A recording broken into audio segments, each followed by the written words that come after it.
Ayan, ako, nagpapakit na naman. Kasama ko si Easy. Pumunta kami sa swimming pool kasi kasama na yung mga bata.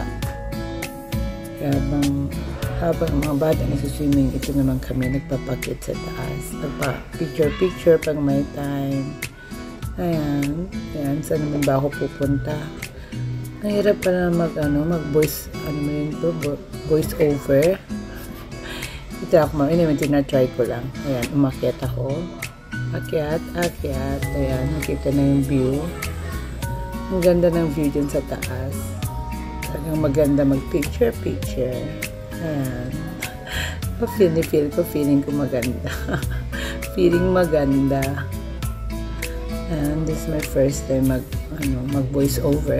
Ay, hindi pala. Nakagawa ko. Ang hirap palang gawin ito. Pag wala kang sasabihin, nag-iisip ka pa. Ako inisip ko, ayan, nandiyan na naman ako, pakita na naman ako, hawak na naman sa buhok. Ganda-ganda, hindi naman maganda. Anyway, ayan mo na. Ganun talaga, hindi na mababago. Anyway, ayan pa. Ano naman?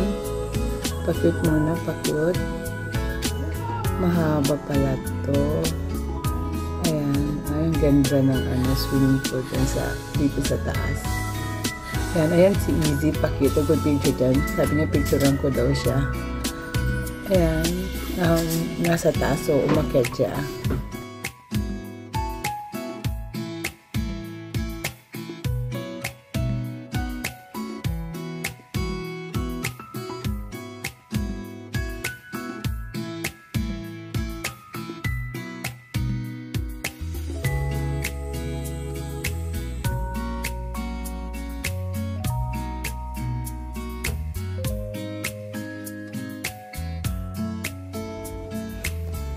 Dito, umakyat na si Isaac.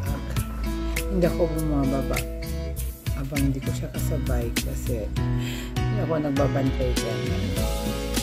Ako nagbabantay sa kanya kasi kasama namin mag-swimming. Ayan, bababa na kami.